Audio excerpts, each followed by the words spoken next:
പിന്നെ ഉലുവാപ്പൊടി വേണം ശകലമേ, അതും ഒരു കാൽ വേണ്ട, ഒരു ശകലം, ഒരു നുള്ള്, ഇത്തിരി ഉലുവാപ്പൊടി, അത്രയും സാധനം വേണം.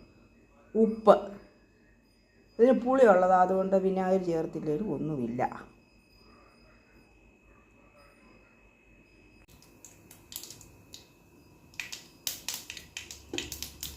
കടുക് പൊട്ടി നമുക്കതിനകത്തോട്ട് വെളുത്തുള്ളി,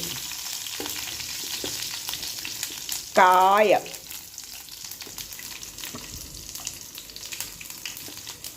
പച്ചമുളക്, ഇഞ്ചി എല്ലാം കൂടെ അങ്ങോട്ട് ഇട്ടു.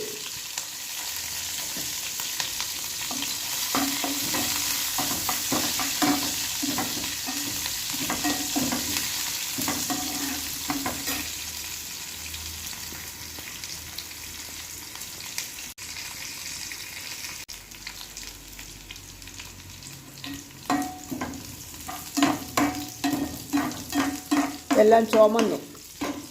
നമുക്കിതിനകത്തോട്ട് സിമ്മിലിനി ഇടാമേ, അല്ലെങ്കിൽ പൊടി വയലെല്ലാം അങ്ങ് കരി. ഇത്തിരി മഞ്ഞപ്പൊടിയെ, ഇത്തിരി മല്ലിപ്പൊടി, ഒത്തിരി വേണ്ട, ഒരു ശകലം, അല്ലെങ്കിൽ അങ്ങ് വളിച്ചാലോ, ഇത്തിരി മതി, ഒരു കൊഴുപ്പിനാണ്. ഇനി മുളക് പൊടി ഒരു 2 സ്പൂണ്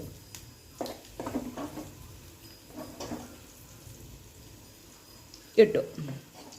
ഇതെല്ലാം കൂടെ ഒന്ന് ഇളക്കാമേ. ഒന്ന് ഇളക്കി പച്ചയൊന്ന് കിടുമ്പോൾ ഇതിനകത്തോട്ട് നമുക്ക് റംബൂട്ടാൻ ഇടണം.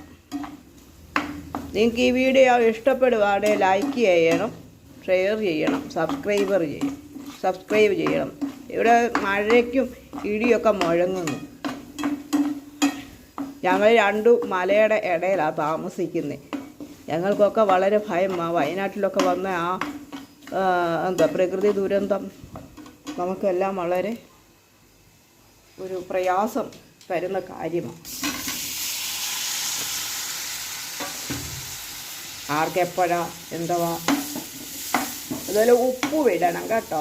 ഉപ്പ് ഇതിനകത്ത് മല്ലിപ്പൊടി, മുളക് പൊടി, അല്പം മഞ്ഞപ്പൊടി, അതുപോലെ പച്ചമുളക്, കരിവേപ്പില, കായം, ഒരല്പം ഉലുവാപ്പൊടി, മല്ലിപ്പൊടി, മുളക് പൊടി, ഇത്രയും സാധനം ചേർത്തിട്ടുണ്ട്. ഇത് പുളിയുള്ള, ഞങ്ങളുടെ ഈ റംബൂട്ടാൻ പുളിയും മധുരവും ഉള്ളത്. അതുകൊണ്ട് ഞങ്ങൾ ഇതിനകത്ത് വിനാഗിരി ചേർക്കുന്നില്ല. ഇത് നല്ല ടേസ്റ്റായി ഈ റംബൂട്ടാൻ അച്ചാറിടാനും കേട്ടോ, നല്ലതാണ്. നിങ്ങൾക്ക് ഇഷ്ടപ്പെടുകയാണെങ്കിൽ ലൈക്ക് ചെയ്യണം, സബ്സ്ക്രൈബ് ചെയ്യണം, ഷെയർ ചെയ്യണം, കമൻറ്റ് ചെയ്യണം.